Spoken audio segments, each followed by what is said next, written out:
aí, a hora do ungido, com o pastor Paulo Messias. Olá, meus amados irmãos e irmãs, a quem vos saúdo com a graça e com a paz do Senhor Jesus. Eu sou o pastor Paulo Messias, da Igreja Videira de Canaã, Goiânia, Goiás, Brasil, para o mundo, chamado por Deus para curar os enfermos, libertar os cativos e pregar o Evangelho da graça. E hoje, antes de orar por você, eu queria compartilhar uma palavra que tem como título o poder da unção do Espírito. Preste atenção, filho. O poder central da vida cristã é que, por causa da obra consumada de Cristo, o Espírito veio habitar em nós. A presença do Espírito Santo é que nos habilita e capacita para realizar todas as obras de Deus. E a sua presença que nos dá a vitória sobre o pecado e o diabo. E a unção que nos pode dar poder para fazer a obra de Deus. Sem a unção e a presença do Espírito, não existe realmente obra de Deus. Pastor, como é a ação do Espírito Santo em nós? O Espírito do Senhor, primeiro, está conosco. Depois, ele veio habitar em nós. E, por fim, é derramado sobre nós. Lá em João 14:17 diz: o Espírito da verdade, que o mundo não pôde receber, porque não os vê, nem o conhece. Vós o conheceis, porque ele habita convosco e estará em vós. Há 3 estágios diferentes da ação do Espírito Santo em nós. Primeiro, o Espírito Santo está conosco. Depois, ele está em nós. E por fim, ele vem sobre nós. Em Atos capítulo 1, verso 8, nós lemos que o Espírito desceu sobre os discípulos. O Espírito conosco. Antes de nós convertermos, o Espírito Santo estava conosco ao nosso redor.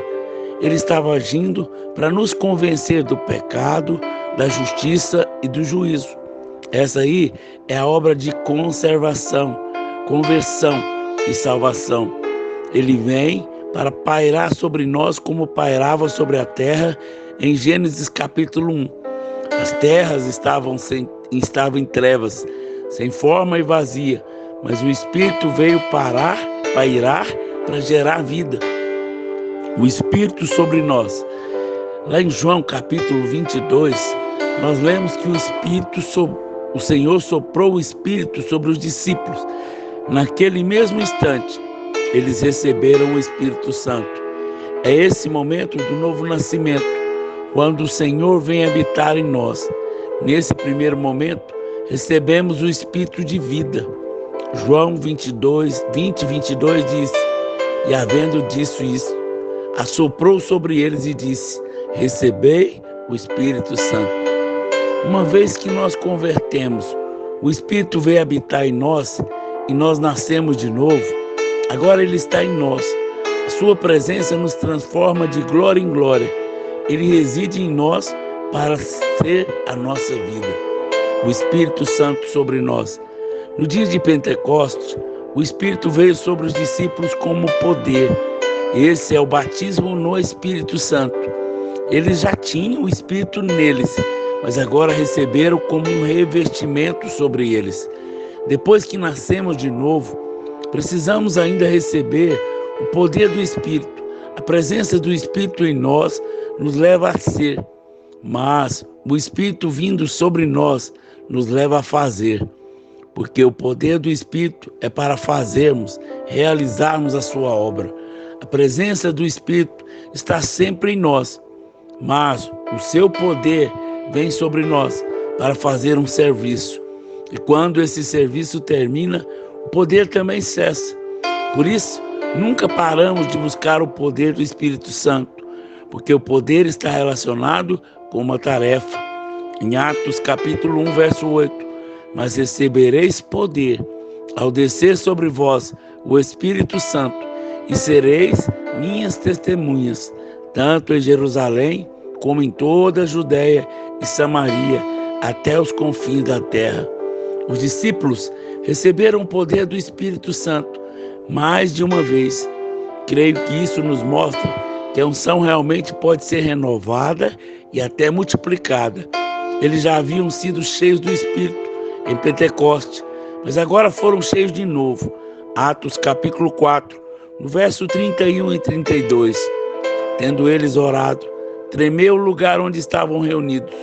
Todos ficaram cheios do Espírito Santo e, com muita intrepidez, anunciavam a palavra de Deus. Da multidão dos que creram, era um coração e a alma. Precisamos desfrutar da presença e nos aquietar. No momento que a presença de Deus entra na nossa vida, o seu poder também se manifesta. A presença do Espírito Santo nos dá poder. Há momentos em que a presença de Deus se manifesta e algumas coisas acontecem. Quando desfrutamos da presença, esquecemos de nós mesmos. Lá em Êxodo 34, 29, quando desceu Moisés do Monte Sinai, tendo nas suas duas mãos tábuas do testemunho, sim, quando desceu do monte, não sabia Moisés que a pele do seu rosto resplandecia, depois de haver Deus falado com ele. Você não fica consciente de si mesmo. Quando Adão perdeu a presença, foi destituído da glória. O efeito foi contrário. Ele se tornou consciente de si mesmo e da sua nudez. Se você deseja desfrutar mais da presença, precisa estar consciente do perdão. Quando estamos na lei, tornamos-nos conscientes de nós mesmos. Mas quando buscamos a presença, ganhamos a consciência do amor de Deus. Essa, com certeza, é uma das coisas mais importantes na vida do Filho de Deus. Quanto mais olhamos para nós mesmos, menos desfrutamos da presença. Quando olhamos para si mesmo, você não vê o Senhor. Somos transformados de glória em glória. A presença de Deus traz transformação. Em 2 Coríntios capítulo 3, verso 17 e 18. E todos nós, com o rosto desvendado, contemplando por espelho a glória do Senhor, somos transformados de glória em glória à sua própria imagem, como pelo Senhor, o Espírito. Na presença do Senhor, somos livres. Onde há a presença do Espírito de Deus, ali haverá salvação, libertação, cura, vida. Na presença do Senhor, a carne deve ser mortificada. Nosso ego deve ser cancelado. Ninguém jamais toca na presença de Deus e permanece o mesmo. Lá em 2 Coríntios 3,17, ora, o Senhor é o Espírito, e onde está o Espírito do Senhor, aí há liberdade. Quando a presença de Deus vem sobre nós, quando nós buscamos de todo o coração. Isaías 26:9, com a minha alma eu suspiro de noite por ti, com o meu espírito dentro de mim. Eu te procuro diligentemente, porque quando os teus juízos reinam na terra, os moradores do mundo aprendem justiça. Em Jeremias, capítulo 29, verso 13 e 14. Buscar-me-eis e me achareis, quando buscardes de todo o vosso coração. Serei achado de vós, diz o Senhor, e farei mudar a vossa sorte. Uma vez que experimentamos a presença de Deus, precisamos nos aquietar, silenciar o nosso coração. Não podemos conhecer a Deus e ouvir a sua voz, a menos que aquietemos a nossa alma. Quando nós aquietamos, sabemos quem é Deus. O Salmo 46, verso 10. Aquietai-vos e sabei que eu sou Deus. Sou exaltado entre as nações, sou exaltado na terra. A quietitude não é o resultado da falta de algo, mas a abundância e plenitude. Quando a presença de Deus enche o nosso coração, sempre há plenitude, e o resultado é quietude. A presença de Deus não nos inquieta, mas nos acalma. Lá em Abacuque 2:20, o Senhor, porém, está no seu templo. Cale-se diante dele toda a terra, porque o Senhor manda que toda a terra se cale diante dele, porque ele deseja revelar, dar-se a conhecer. Só podemos contemplar o Senhor se a nossa alma se calar. Quando Elias foi encontrar com o Senhor em Horebe, ele não estava na ventania, nem no terremoto ou no fogo, mas estava no cicio suave. Quando há silêncio na alma, podemos ouvir a voz do Senhor. Zacarias capítulo 2, verso 13. Cale-se toda a carne diante do Senhor, porque Ele se levantou da sua santa morada. A presença do Senhor é algo poderoso. Precisamos orar para desfrutar dessa presença todos os dias. A presença do Senhor é proteção e refúgio. No Salmo 31, verso 20 diz: no recôndito da tua presença, tu os esconderás das tramas dos homens, no esconderijo os ocultará das contendas das línguas. Busque a presença. Moisés queria conhecer o Senhor e os seus caminhos, mas ele disse que a sua presença iria com Moisés. É interessante que a presença é o sinal diante de todos que temos o favor e a graça do Senhor. Lá em Êxodo capítulo 3, do verso 13 ao 16. Agora, pois, se achei graças aos teus olhos, rogo-te que me faça saber neste momento o teu caminho, para que eu te conheça e ache graça aos teus olhos. E considera que essa nação é o teu povo. Respondeu-lhe: a minha presença irá contigo, e eu te darei descanso. Então lhe disse Moisés: se a tua presença não vai comigo, não me faça subir deste lugar, pois como se há de saber que achamos graça aos teus olhos, eu e o teu povo? Não é porventura em andares conosco, de maneira que somos separados, eu e o teu povo, de todos os povos da terra? Também é a presença do Senhor que nos qualifica, que nos santifica, que nos separa de todos os outros povos. Quando desfrutamos da presença e a valorizamos, então somos santos. Santidade é a presença. Quando o Senhor estava na sarça ardente, Ele mandou Moisés tirar-se as sandálias do pé, porque aquele lugar era santo. E por que aquele lugar era santo, pastor? Simplesmente porque a presença do Senhor estava ali. No verso 13, Moisés pede para conhecer os caminhos do Senhor. Quando desejamos conhecer o Senhor, Ele vem com a sua presença. No Salmo 103, verso 7, diz que Moisés conheceu os caminhos do Senhor, mas o povo de Israel viu apenas os seus feitos. O povo viu o ato poderoso de juízos de Deus no Egito. Passaram pelo meio do mar aberto e viram Faraó morrer. Também viram o maná cair do céu e a água sair da rocha. Mas isso os transformou? Não. Depois de tudo isso, eles ainda quiseram voltar para o Egito. Moisés, porém, queria conhecer o coração de Deus. Uma vez que o seu clamor seja para conhecer o Senhor, você experimentará do seu poder. Em Filipenses 3,10, Paulo anseia por conhecê-lo e o poder da sua ressurreição. Em Atos 6,5, nós lemos que Estevão era cheio de fé e do Espírito Santo. Depois, no verso 8, ficamos sabendo que ele era cheio de graça e de poder. Todo aquele que é cheio do Espírito também é cheio de poder. Se você tem o Espírito Santo, também tem esse poder que pode derrotar o inimigo. A unção do Espírito Santo em nossa vida é obrigatória. De fato, toda obra que não é feita pela unção do Espírito é rejeitada por Deus. Se você quer ver a sua obra seja aceita, haja na unção. Se você quer que a sua oração seja aceita, ore na unção. Se você quer que o seu ministério seja aceito, seja um ministro ungido. Lá em Isaías capítulo 10, verso 27, acontecerá naquele dia que o peso será tirado do teu ombro e o seu jugo do teu pescoço. Jugo será despedaçado por causa da gordura, ou seja, por causa da unção. O jugo é quebrado, o inimigo é derrotado por causa da unção. A razão pela qual há muitos debaixo de jugo e prisão espiritual é porque lhes falta o poder do Espírito Santo. Precisamos ser cheios do Espírito Santo, porque se o Espírito está em nós, o poder também tem que estar. A unção tem níveis diferentes e manifestações. Há uma unção na salvação.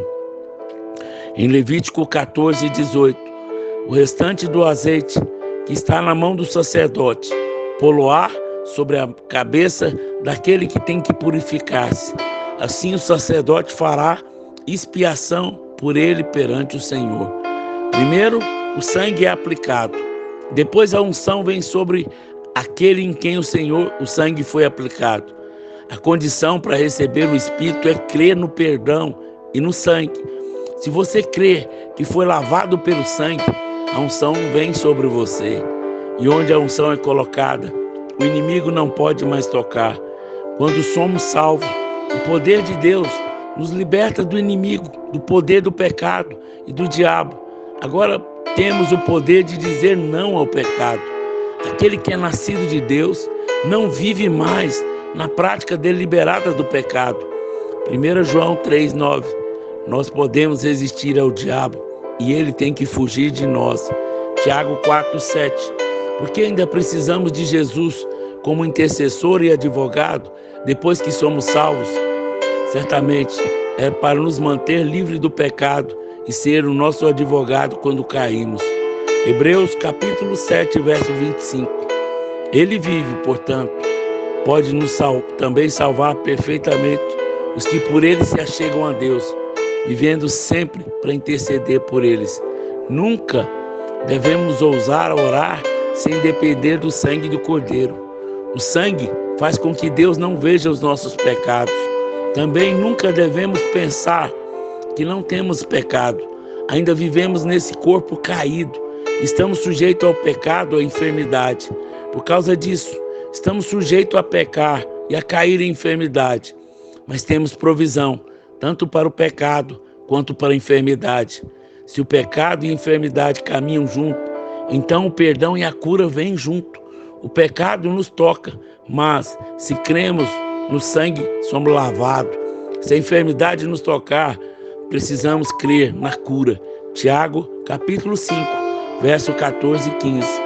Há uma unção para o ministério. Em Êxodo 30:30, também ungirás Arão e seus filhos e os consagrará para que se oficiem como sacerdote. Todo crente é chamado para ser um ministro diante do Senhor.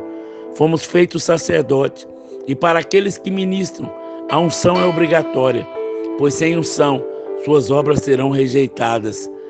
2 Coríntios capítulo 1, verso 21 e 1 João 2:27. Eclesiastes capítulo 9, verso 8 diz: em todo o tempo seja alvas as tuas vestes, e jamais falte o óleo sobre a tua cabeça.